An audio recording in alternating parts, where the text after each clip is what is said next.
They know. They're just not coming yet.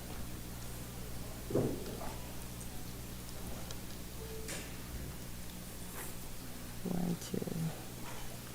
If Rain would come back, we can get started. We need 8 board members. Those in the back, would you please come so that we can start the meeting? Oh, Lord Jesus.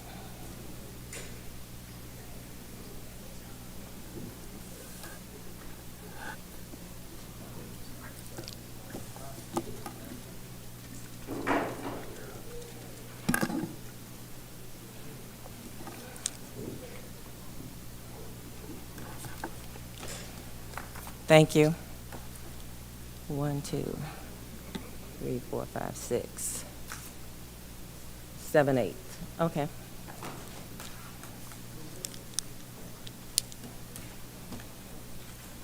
The time is now 5:20. The Board of Education meeting come to order. Good evening. Welcome to the December 7th, 2023 fiscal year 2025 Superintendent Proposed Budget Presentation. Before we begin, I would like to have a moment of silence for our 2 students who lost their lives a few weeks ago. Salome Emba, 10 years old, and Sky Sosa, 5 years old, both from our Riverdale Elementary School family. My colleagues and I recognize the devastation this unexpected loss has for the families. So please join me in a moment of silence for the Emba and Sosa families and also for the Riverdale Elementary School family.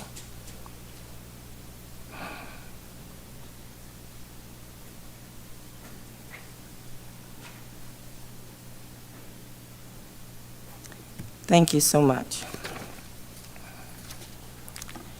As we move to start our meeting, I ask everyone to turn off any wireless communication devices to avoid any technical interference with the microphones and taping of the meeting. A call-in line has been established for the community to hear the meeting interpreted live in Spanish. The number to call is 508-924-5155. Board Member Madeline LaSalle Frazier, please announce in Spanish. Se ha establecido una línea telefónica para que la comunidad pueda llamar y tenga acceso a interpretación en español en vivo. El número a llamar es el 508-924-5155. Repito, el número a llamar es el 508-924-5155. Thank you. For those who are not able to observe now, the meeting is being recorded and can be accessed on the PGCPS YouTube channel for later viewing. Lastly, for recording purposes, I would also like to remind all board members to turn on their microphones when speaking. Board prayer and pledge of allegiance. Board Member Briggs, will you please lead us in the board prayer and pledge of allegiance? O God, we pray to administer that which is just in all educational policies, being ever mindful of your guidance, steer us to action with love, wisdom, and understanding. Amen. Please rise for the Pledge of Allegiance.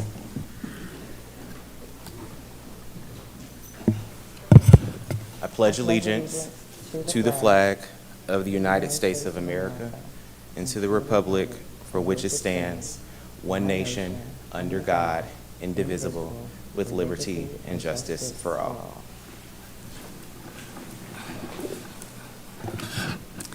Thank you. Ms. Adeline, please call the roll.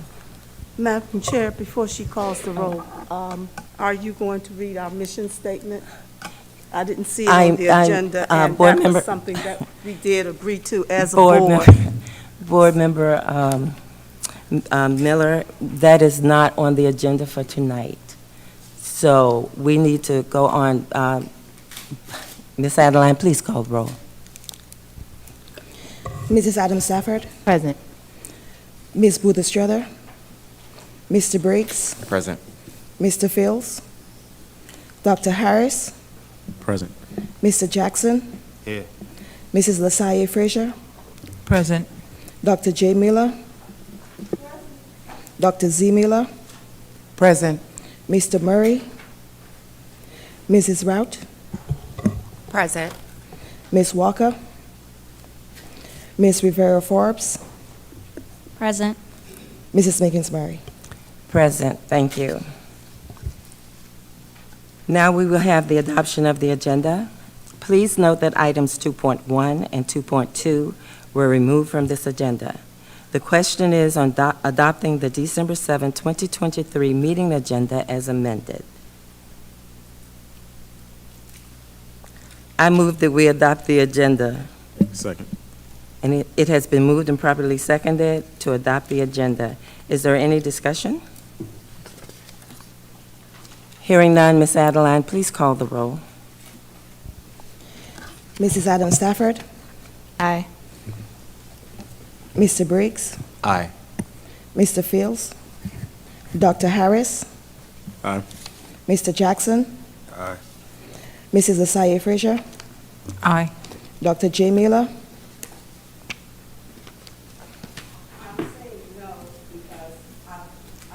I want it to be known that my no for not Thank- adopting this agenda is because the chair left off the mission statement that this board agreed Thank to you, read at Dr. Miller. each- You're out of order, please. to read at each meeting. Continue, Ms. Adeline, please, continue. Dr. Z. Miller, Aye. Mrs. Rout, Aye. Mrs. Rivera Forbes, Aye. Mrs. Mickens-Murray. Aye. 1, 2, 3, 4, 5, 6, 7, 8, 9. With 9 affirmed and 1 negative, the motion carries. Madam Chair, may I change my Discussion. vote, please? Dr. Miller, please, May I you're change out my of vote? order. We're following the agenda as we have set the agenda. I just Please asked. honor that. So now we're moving into 2.0, discussion of the items in the presentation. The chair recognizes Superintendent House to present item 2.1. Thank you, Madam Chair, and good evening, board members, families, students, employees, and community stakeholders. I'm extremely pleased to have the opportunity to present the FY 2025 budget to you all this evening. And the budget proposal was carefully considered with feedback shared with me during both the fall listening sessions, and is closely aligned with the board and board's budget priorities. It was really something that we tried to focus our efforts on, was that alignment. My focus areas for the FY 25 budget are an extension of the core values outlined in my 90-day plan, and within the transformation 2026 strategic framework as well. For this budget proposal, those areas include the following.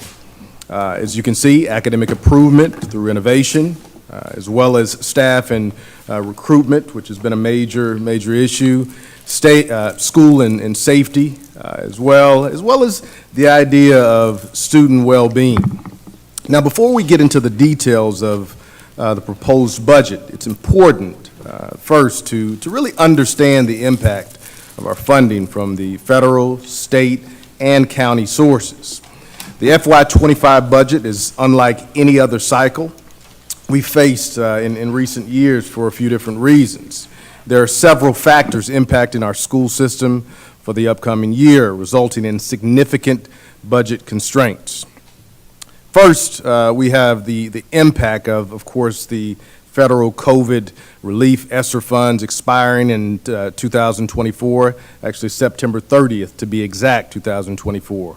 This funding cliff has been anticipated since the one-time grants were awarded.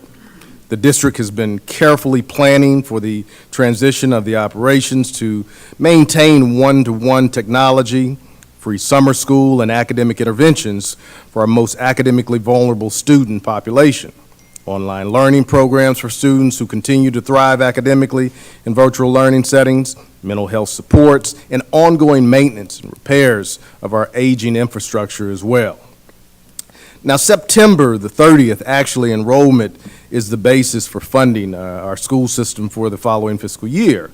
To be eligible for state aid, the student must be a resident of the state, enrolled in the school system present 1 day in September, and have all appropriate vaccinations by September 30th of the school year.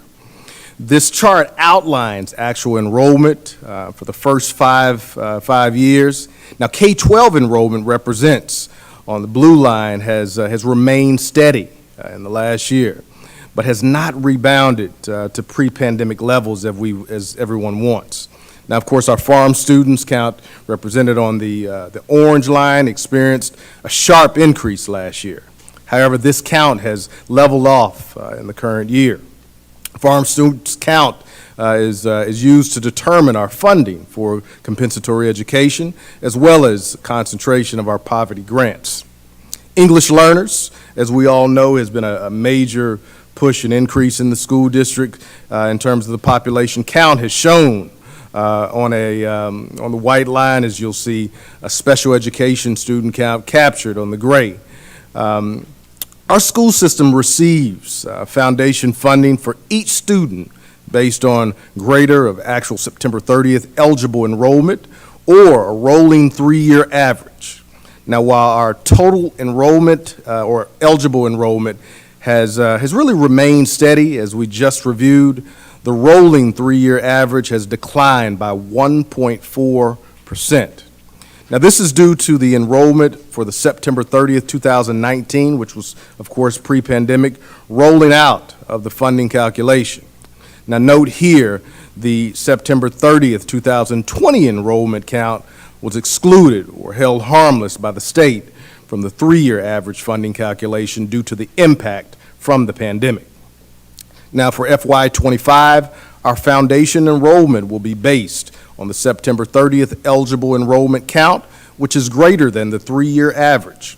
However, this represents a decline in our foundation enrollment count for the first time since the blueprint for Maryland's future legislation was passed by the Maryland General Assembly in 2021. Now, another budget constraint is resulting from the per-pupil funding amounts for each of the core state aid programs. The increases are smaller compared to the last couple of years. Now, considering all of the different factors, let's take a look at the impact on the projected unrestricted operating revenue for FY25. Now, keep it in mind here, these projections will change based on the wealth, equalized data, and other formula variables, which won't be available until the preliminary state aid calculations are released later on in January.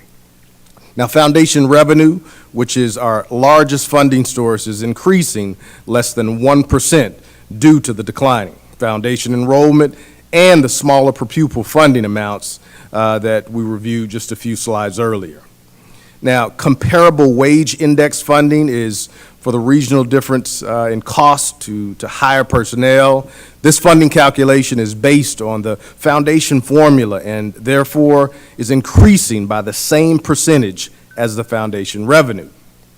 Compensatory education, English learners, special education, and pre-K have increases commensurate with the enrollment count and per pupil funding amounts previously discussed as well.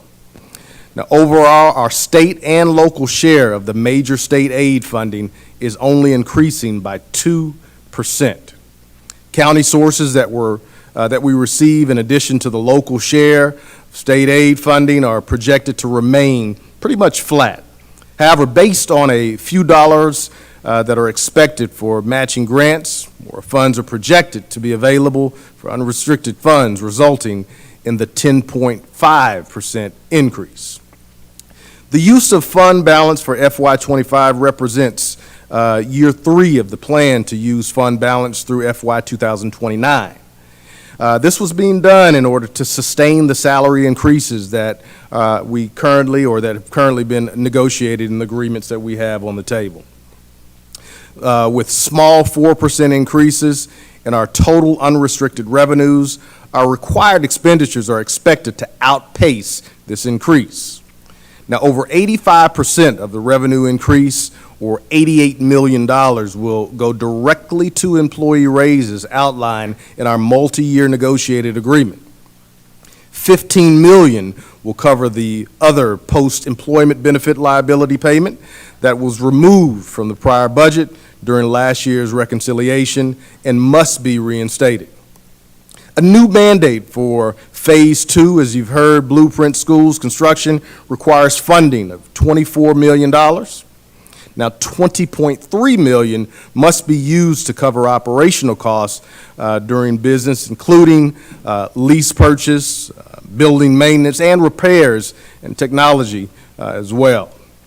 We will invest another $18 million directly to school budgets to account for the projected enrollment increases. Now, $30.7 million will be invested in critical organizational improvements, and finally, about $3 million is needed to expand our existing programmatic offerings.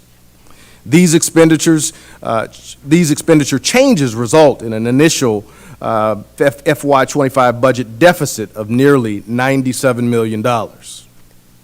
Now, most of our resources are invested in recruiting, developing, and retaining world-class talent in order to provide a quality education for our students that we all know we want and deserve for our students and families. Now, for FY25, we are in the third of a negotiated cost of living adjustment and full step increase for all bargaining units, including ASASP and SEIU, which have agreements ending June 30th, 2024. Now, negotiations will begin in early '24 for language and any additional compensation for FY25, as well as future years of negotiated agreement for both of those organizations. Now, in order to close the FY24 budget and final reconciliation last June, we made early payments on other post-employment benefit liabilities. This action reinstates the necessary funding for FY25. Now, starting in FY23, the Blueprint mandated pre-K funding to be passed through to eligible pre-K providers. Furthermore, in FY24, the Blueprint requires each school district to distribute per pupil funding to the county's local workforce development board. The increase in these contributions to the Blueprint partners for FY25 approximate $600,000. Now, we're facing a budget constraint due to new requirements for the Phase 2 of the Blueprint construction that we've shared with most of us, and I think most of us are aware of already. With this successful completion of the opening of the Phase 1 Blueprint schools, we're moving into Phase 2 at this point, which initially considered 6 additional schools, and as we all know, ended up being 8. Now, PGCPS will be required to fund our share of the annual availability payment out of the operational budget instead of using capital funds as we have done, as we did in Phase 1. Now, operational cost of doing business will be increasing over $20 million due to, number one, an increase in the lease purchase payments to finance the acquisition of bus and non-bus vehicles, textbooks, adoptions, and technology. We also set aside matching grants or grant funds for the EPA Clean Bus Grant to acquire 15 new buses. In addition to this, building maintenance and repairs for each ESSER funds were used to ensure that for the past few years, we needed to be funded for the unrestricted budget for the coming year. Now, on top of that, cybersecurity enhancements, business system upgrades, and technology cost escalations are also planned for FY25 as well. Now, as our student population continues to change, we invest directly in our schools to maintain at least the same level of funding for each student. The $18.1 million increase for projected enrollment is in addition to the salary and benefit enhancements for teachers and other employees. An additional $30.7 million has been budgeted for organizational program enhancements. Some of these critical investments are highlighted on the next few slides, as you'll have a chance to see here in just a moment.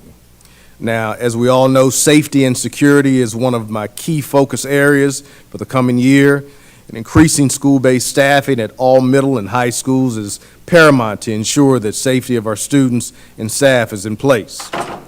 We're also investing in the technology and equipment needed to support these efforts as we move forward. While the majority of our student population have returned to in-person instruction, some of our scholars have continued to successfully leverage the online classroom program that we have in place. The ESSER funding has been used to support this method of instructional delivery. My FY25 proposed investment of $4.8 million is to continue to explore the innovative ways to educate our students through this platform and help them to achieve the kind of success that we all want to see. Now, academic achievement is a key priority of our community stakeholders, Board of Education, and my administration.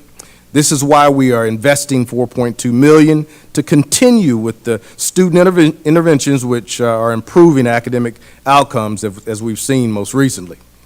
Another $400,000 will support needed staffing enhancements for our English language development program, staffing and supplies for the STEM labs in the new Blueprint schools, as well as additional support for our specialty and STEM MESA programs.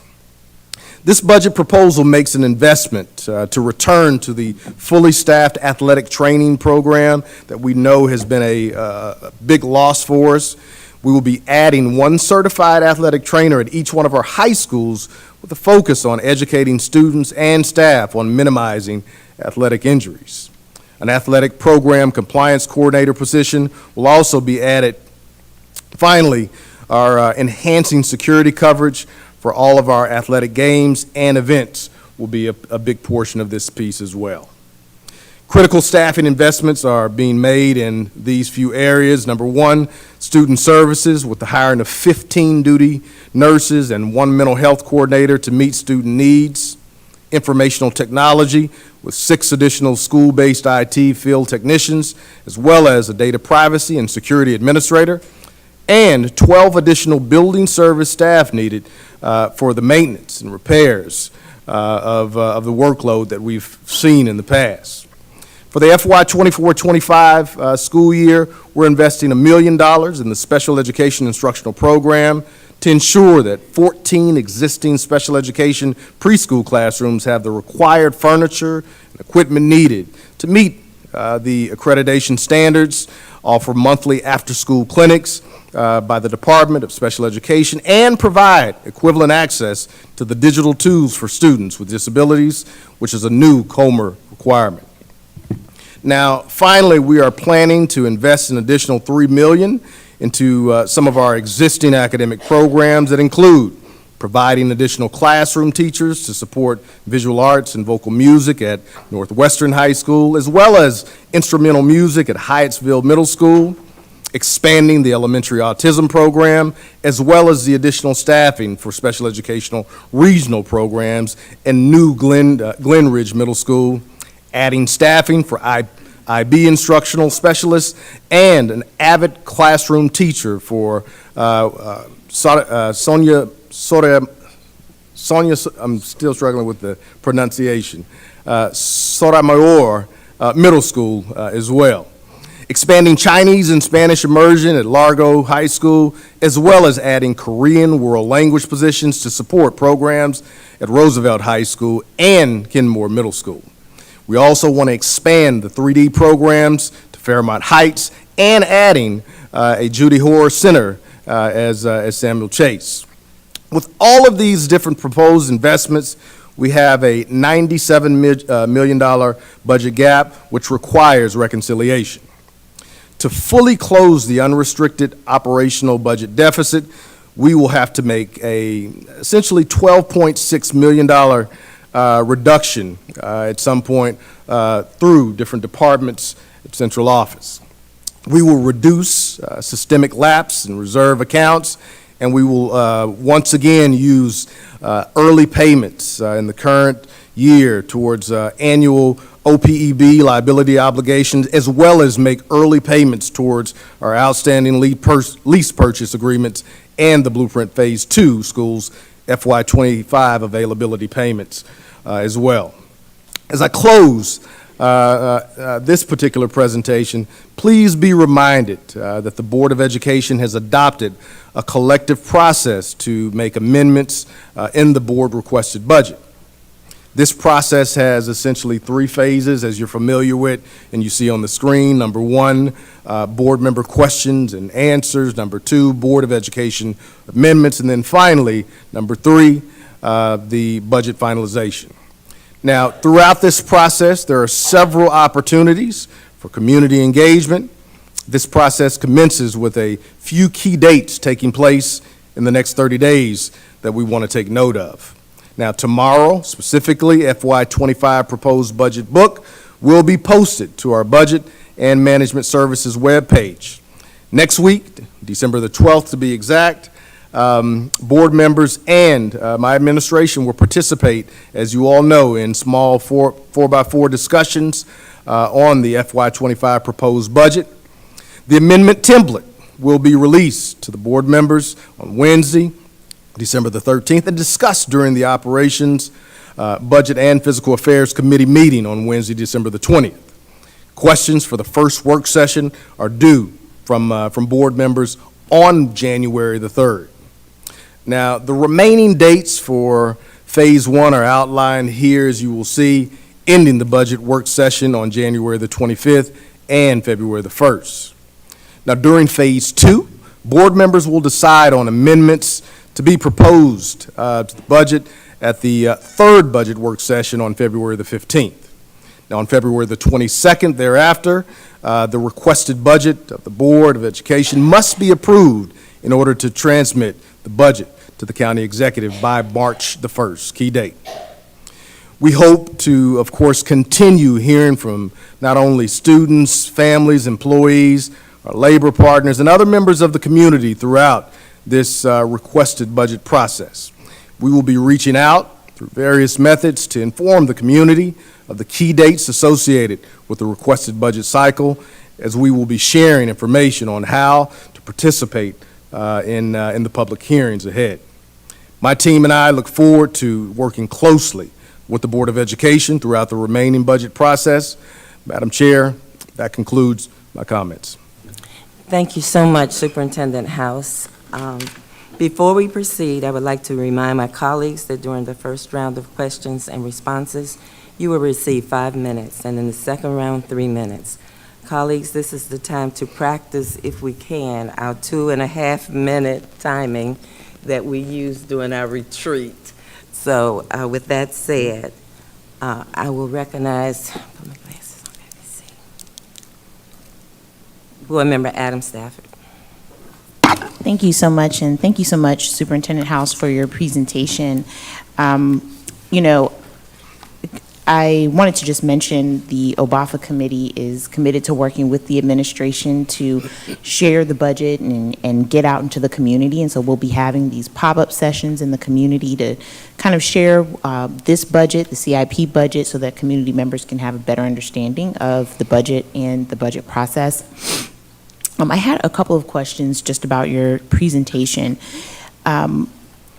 I noted that you mentioned there would be a 71% increase in the use of the fund balance.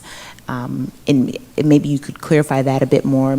Chief Howell could share a bit more about that on sort of what are our plans for replenishing the fund balance. I know that you mentioned it's part of over several years, we'll be using more and more of the fund balance. I believe you said up until 2029. So just wanting some more clarity around that. And then also, if you could speak a little bit more about the impact of the P3 funding coming out of the operating budget. What type of impact is that having? I mean, we can see this deficit is huge, colleagues, and maybe you can talk to us a little bit more about what we'll have to cut as a result of that. And I do just want to also acknowledge the work that we did in getting out into the community to get some feedback on community priorities. I can say I feel that they're accurately reflected in this, so I just want to thank you for that. But if you could speak a little bit more about the impact of that funding coming out of the operating budget and what that will mean for us as we relay this information to the community. Sure, and just for clarification purposes, Madam Chair and Vice Chair, work session, do we typically go through the Q&A with work session? I went back and watched the last couple, and there was not a Q&A section, so I just kind of rolled back. Superintendent House, I think what we're trying to do, since we are under the blueprint, we're trying to get as much information as we can and to get that information to you and your staff. If you want to address the questions later, you may do that, but the board should give you their questions tonight. Okay, all right. Okay, and you can answer us in writing. And that's actually what the 4x4s were set up and designed for us to have the small groups. And that will to- help you to prepare for that, because they'll ask you questions tonight. Okay, thank you.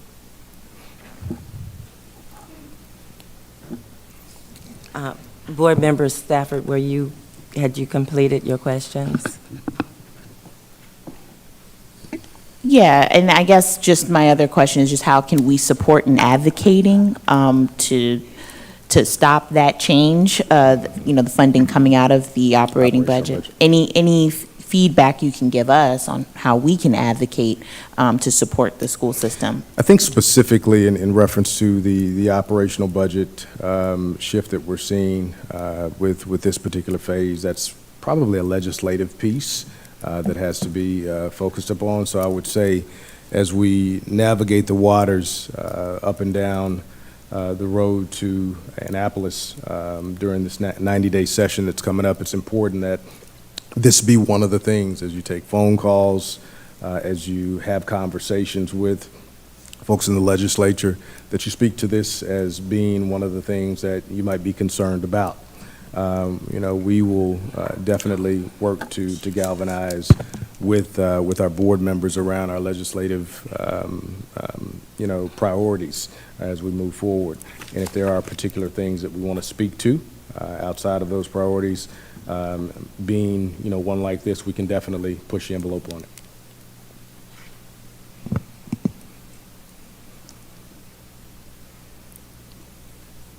Board Member Adam Stafford, are you? Thank you. Board Member Frazier, Athalia Frazier. My light is not on. Someone turned it on. Oh, okay, I'm sorry. Board Member Appreciate you. Dr. Harris. Yeah, thank you for acknowledging me. Superintendent House, in reference to slide 28, can you provide a more drilled down view into how into each section of the deficit being filled? Raises those 3 blocks. Sure, Mrs. Howell, if you flip back to 28 and provide a little bit more information in reference to this particular slide. There we go. Yeah, so just how we're meeting each of those buckets, not now, I mean, in the future, because it says 12.6, 13.9, and then 40, Okay. 46.3. Yeah. We'll make sure to hammer down even further around those in the 4x4s. Yep, thank you. Yep. Are you complete? Board Member Rout. Thank you so much, Chair, for acknowledging me, and thank you so much, Superintendent, for this very comprehensive budget. I echo my colleagues' comments. I was really happy to see a lot of the things that the community has been advocating for through your town halls, through correspondence with my colleagues on the board. And so I just wanted to thank you for really listening to the Prince George's County Public School community. I would like to understand more about your safety and security counselors, which are 2 staff per high school, which is on slide 20. Just wanting to understand more about what we're trying to get at. What will they be doing? Are they mental health professionals? Will they be rendering any violence interventions or violence prevention interventions? I just would like to know more about that. Thank you. Sure, I'll have Dr. Coleman, our Chief Operating Officer, to share just a snippet in reference to the safety and security counselors. Sure. Thank you and good evening. So historically, we had 2 safety and security counselors in each of our high schools. Only recently did we reduce that number to 1 safety and security counselor, and so this budget allows us to restore that support to each of our clusters.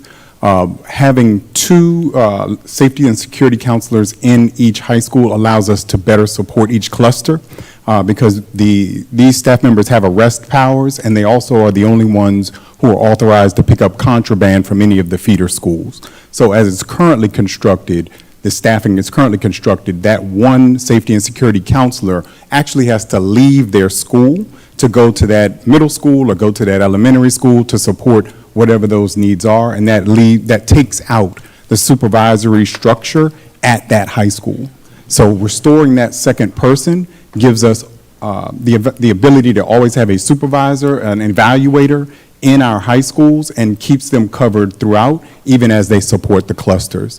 To the second part of your question, we also are going to use that augmented staff to support our communication with our diversion programs that work through juvenile services. And so it does support that kind of mental health component that I think you're getting at in the question. Thank you. It seems like I still have a little bit of time. I guess I was under the impression they would be doing something else. So I would be looking in the 4x4s to understand more about the mental health supports. Thanks. Thank you. Vice Chair Walker. Hey there. I apologize for my tardiness. This is for the 4x4 preparation. If we could understand, if I could understand the difference, so I appreciate Dr. Coleman, you saying, if I could address Dr. Coleman, I appreciate you saying like, hey, we had one and now we want to get it back up to two, really understanding what that is. So for each of these, particularly around safety and security updates and around the interventions, the academic interventions and support, where I don't specifically see called out math, I see STEAM, and so what I'm looking for is which of these in these interventions have us increasing in staffing, and then what is that person doing? So if you could be prepared with that, right? It shouldn't be that difficult, I don't think. And then the other piece is when I look at math, particularly for our middle schools, I remember that middle schools and high schools were a top when we took a look at academic interventions. So I'd just like to know which of these are really specifically around our math, and that's what Dr. White actually, for our math, for our middle and high school. Okay. All right, thanks. For the 4x4 is fine. Thank you. Before we go to the second round, Vice Chair Walker, I need to ask a question, so you are. Oh, yeah, sure. Thank you. Superintendent House, there was a slide, and I'm sorry, I don't have that document in front of me, and I don't have a computer. But there was a slide that spoke to the local local funds that we're getting, and I was trying to see what we were getting from the state. Okay. And can we go back to that slide if somebody knows where that slide is? There we go. Okay, thank you. So when I was looking at the other major state funding, are we projected to lose any state funding? That's the first question. You can answer this in the 4x4. Okay. Because I believe I received something that told me today that we may be losing 10%. So I just need that to be clarified. And then second, around the funds that we're going to need to pay out of our operations funds for the new schools, definitely need to know what the impact of that will be to the resources that our students need for learning. Absolutely. In other words, I'm still looking for internal tutoring, in-person tutoring and those kinds of things. So just want to know specifically what the impact, the negative impact that it will be to our students. We will do. Okay, thank you. Thank you, Vice Chair Walker. The second round, Board Member Adam Stafford. Thank you. So on page 16, I know that we are now under this next phase of building, required to build 8 schools as opposed to 6. And so if you could tell us a little bit more about how we plan to fund that, or, maybe that's a point of advocacy for us as well. Also, I'd like to know if you could develop, or your team could develop, a crosswalk that could explain to us sort of what discontinued interventions will be which interventions will be discontinued as a result of the ESSER cliff, and what we're doing to make up for that. Yep. So, for example, if we were using like a math program that was really successful and now we're not anymore, sort of what we'll be doing to compensate for that going forward. And then additionally, on page 15 around the career counselors, I guess I'm just wanting to understand, so through the blueprint, we as a county board have to provide a per pupil set aside to a local workforce board to support in providing career counselors. And I guess I'm just wanting clarification on that.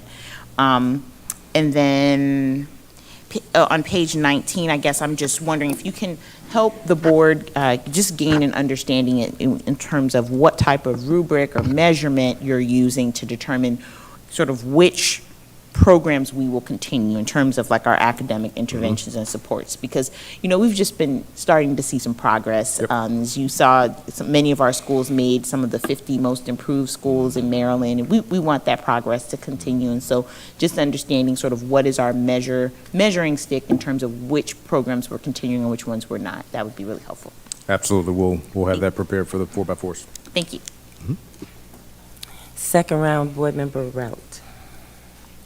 Thank you so much, Chair Mickens-Murray. I would like to save this just for the 4x4s, understanding the expanded instructional delivery in our online campuses, just trying to understand like what we learned and how we can promote that. I am a huge supporter of online learning as it relates to individuals with disabilities and them being more able to utilize those. So I'm really interested in our expansion, and that can be provided in the 4x4s. And I also I really truly thank you, Superintendent, for slide 23, those athletic trainers. I just wanted to understand more about the compliance coordinator position. What in particular would that compliance coordinator be looking for? There were many things that happened this last season where I just wanted to understand more about the role and the scope of that position.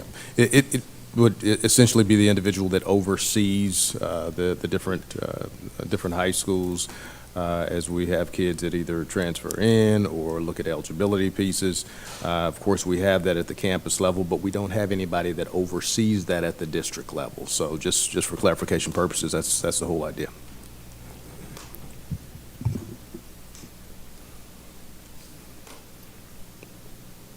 Thank you. I see no more lights, so I will ask the board of your questions. Any more questions? Excuse me. Board Member Jackson, first round. Hey, Superintendent House. I guess my question is simple.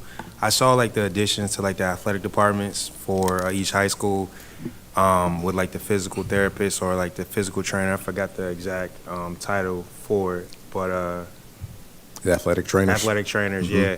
So what I wanted to know more specifically, and we can address this in the 4x4s, is about the mental health ramifications around sports, because we have people to help when you get hurt and all of this stuff with your body, but what about like the ups and downs that you go through, on the court, on the football field, winning, losing, like all of those great things. So I wanted to know like what type of psychological mental health that we can do. So I definitely want to talk about that in the 4x4s as well. Got it. Okay. Thank you. Thank you so much. Seeing no more lights with questions, Superintendent House, thank you so much for this presentation. And board members, please, I encourage you, keep the 4x4 meetings. We all have our times, and please don't cancel them. The staff is preparing for them, so we don't want them there by themselves. So we appreciate that. So with that,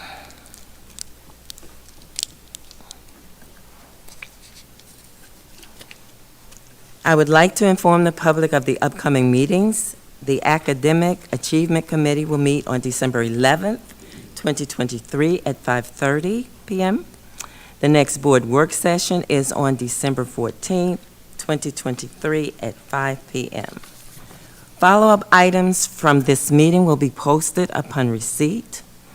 Please continue to check the board web page for updates and more information about the upcoming board meetings. If no further business is before this work session is adjourned at 6:04 p.m. Thank you.